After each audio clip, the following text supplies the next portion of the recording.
Good morning everyone, welcome to Shandong Machine. Today we are going to send our 1.8 million kilocalorie pellet burner to India. Our client uses this pellet burner for aluminium melting industry.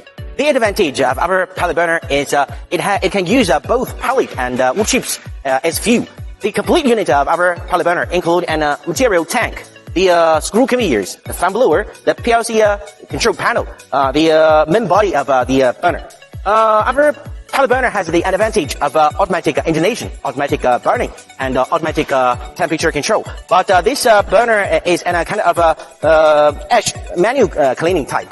If you have any request for burner used in aluminium melting industry, steel melting industry, drying project, you can also change the old coal boiler or burner to our new type pellet and wood chips burner. Okay, everyone. Trust the Longzhou machine. Trust the Longzhou quality. Thanks for watching today's video. I'll see you next time. Bye bye.